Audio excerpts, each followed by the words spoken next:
What's up, everybody? This is Laura, the virtual reality girl, and you are tuning into this week's episode of VR Spaces. So I have a rather interesting show lined up for you guys today. Earlier this week, I talked to IP lawyer Rosie Burbidge, and they're using Nickelodeon's, I don't know if that would be Nickelodeon or Viacom, also Sesame Street, and all kind of other ones, Ren and Stimpy. You have, the list goes on of characters that they are using in this VR app, which I'm going to let you hear it from Miss Rosie Burbidge. She is an intellectual property lawyer, and if anyone knows, she knows best. So I'm not going to just let you hear it from me. But yeah, so we have to discuss this issue because it's there, and it could end up hurting the virtual reality industry. And so yeah, you're going to love me or you're going to hate me, but I'm doing this all for good. So the VR industry has my heart and I want it to succeed. So that's why I care so much. So I'm going to go ahead and play this clip from our conversation earlier this week. I work in the UK in London, and I've got really into and excited about the opportunities around virtual reality, including various talks and public appearances about the IP issues, because like you're saying, it's the intellectual property problem isn't new, and the legal issues, they've all been thought through quite carefully in the context of regular digital technology. You know, the big change happened for the IP community when we moved from the analog world to digital, and I'd say that we've more or less caught up with all of that, but it's now the next stage, taking it one step further, going from 2D to 3D, and there's just a lot more complexity around the way that rights can be protected. I mean, there's some quite boring technical IP issues around what isn't an infringement when you're taking something that's two-dimensional and turning it into something three-dimensional. As far as Disney's concerned, I mean, this is obviously a licensed product, but the characters, they're undoubtedly infringing. There's absolutely no sort of middle ground about that. But it's going to be a very interesting time generally, I think, as more people become aware of virtual worlds and more infringers become aware. Because obviously there's different types of infringement. You've got just fans who are really excited and want to develop their own content and are really inspired by existing characters. And then you've got people who try to make a quick buck, as they say, off the back of lots of hard-earned time and effort, and Yes. it's that side of things that businesses are much more keen to stop for obvious reasons. I think the other big issue with the Disney characters in particular was that there's a real brand damage that's going on in that sort of scenario. So there's a concept called goodwill, which is not exactly an intellectual property right, but it's kind of similar. And in the UK at least, you can stop somebody from misrepresenting that they own or are licensed to use your goodwill, and there's sort of similar concepts. I'd be very surprised if some of those Disney characters aren't registered as trademarks, so there would undoubtedly be damage to their reputation.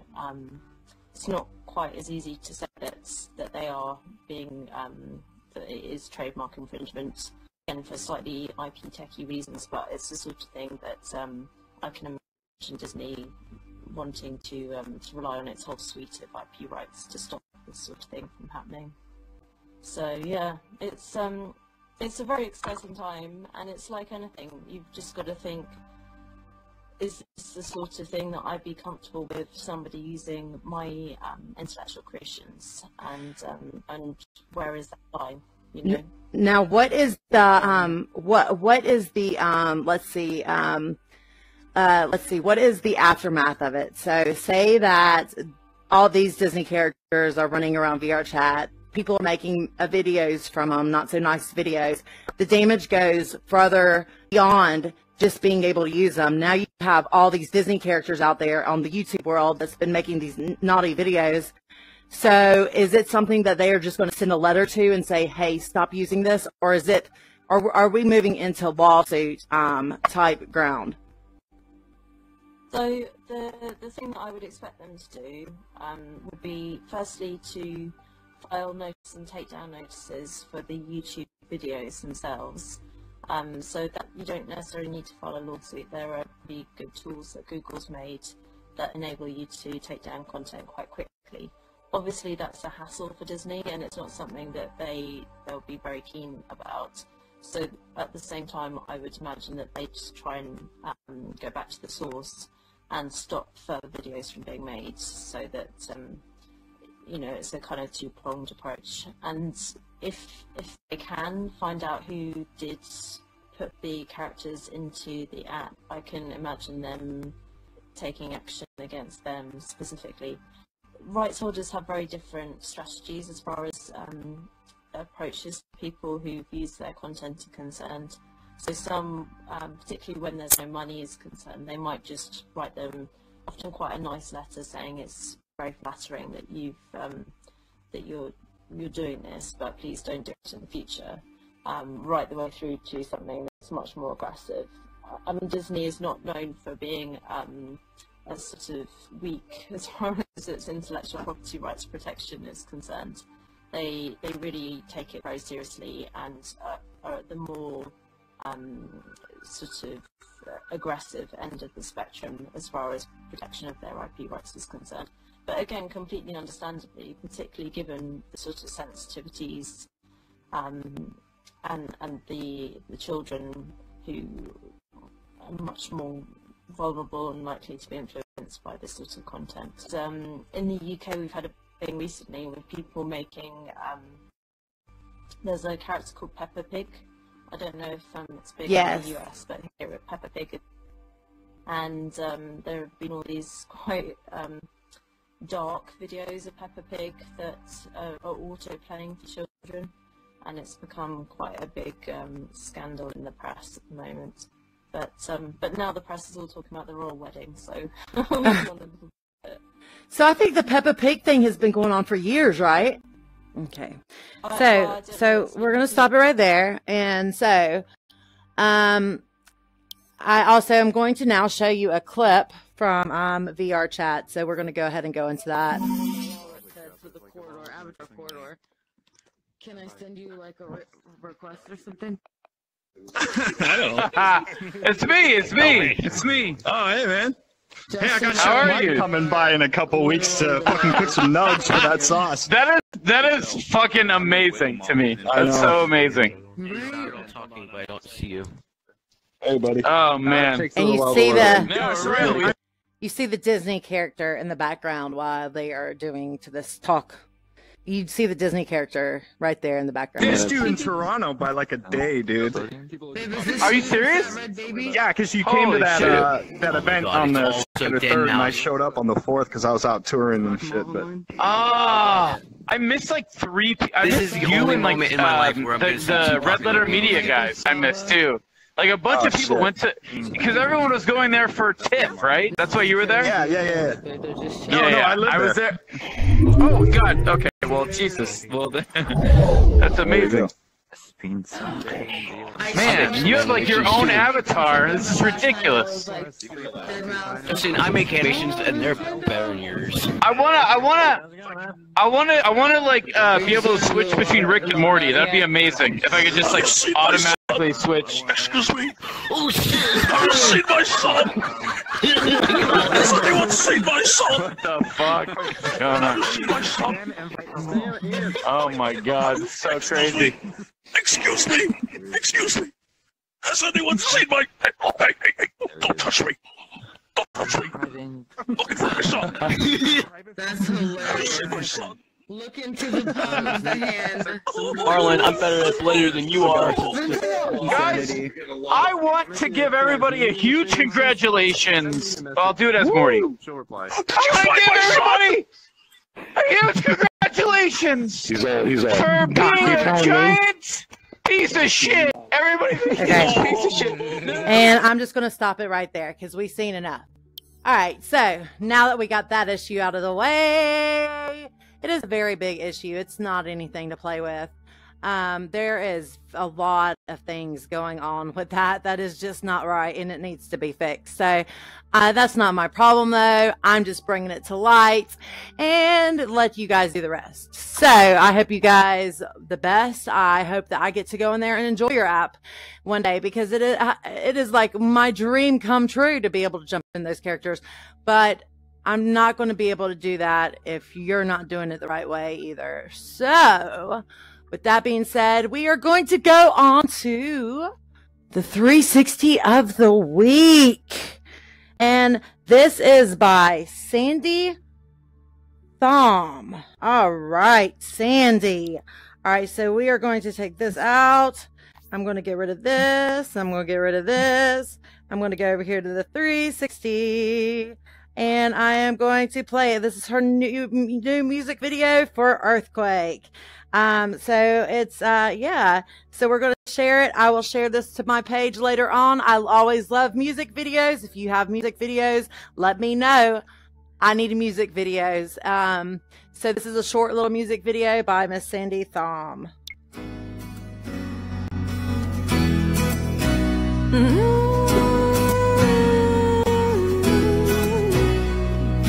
How could I know what was coming my way? 'Cause you didn't want me at all.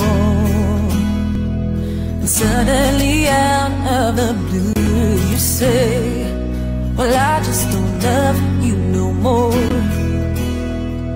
And they say a moment can change your life. Ooh, ain't that the truth? I've weathered some pretty big storms in my time, but baby, this one cut right through. So this is what it feels like when your heart breaks. Oh, this is what it feels like an earthquake when the ground shakes and my heart breaks into 1,000 pieces. And you say the words and my whole outside in the days like an earthquake.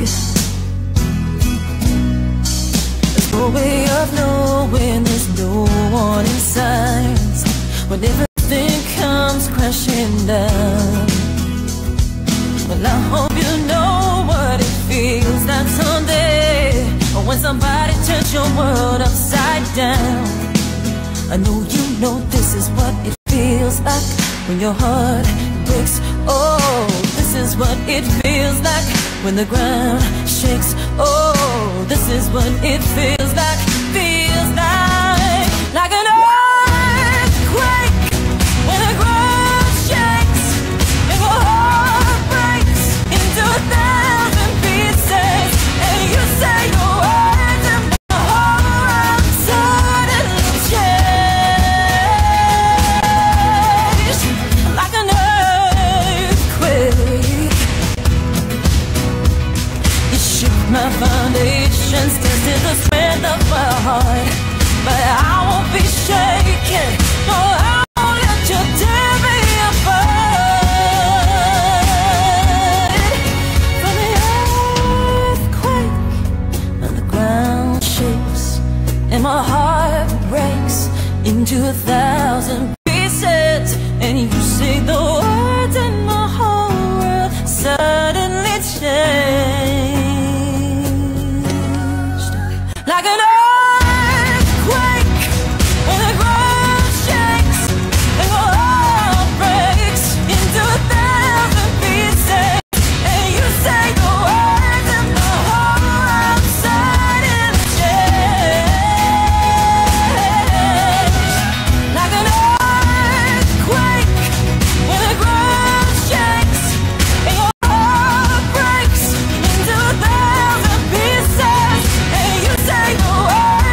So that was Miss Sandy Thumb, and that was her 360. Make sure you guys check it out. I will most definitely share it to my page so you guys can check out that 360 of this week.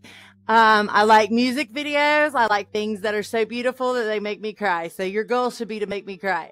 So music, make me cry, make it be so beautiful. My eyes just can't like stand it. And I just have, oh, it's so beautiful. No, that's what I want. Because if you make me cry, that means you know that you have something good. So I'm so sorry. I'm not trying to be like the VR police or anything like that, but we need to talk about this, guys, because the IP infringement, you guys, you know, you should know better than that. Come on now. It don't matter who uploaded that to that app. I understand it's an open source project, but however, there is responsibilities that the main developers of this app should uphold, and there should be some kind of a standard, and you should also know better than to steal other people's IP. It is not legal. So, yes. Now, however, make sure you tune in next week. I have amazing interviews planned out for the rest of the year. And also in January, I have a huge surprise for you guys. I got a huge surprise for you guys. And I cannot wait to let you guys know. It's driving me crazy because I just want to tell you right now and I can't. And it's really, really, really cool because you know what? If I win, everybody wins. I bring everybody with me, and in January, I'm going to be bringing some of my friends along with me in this winning moment.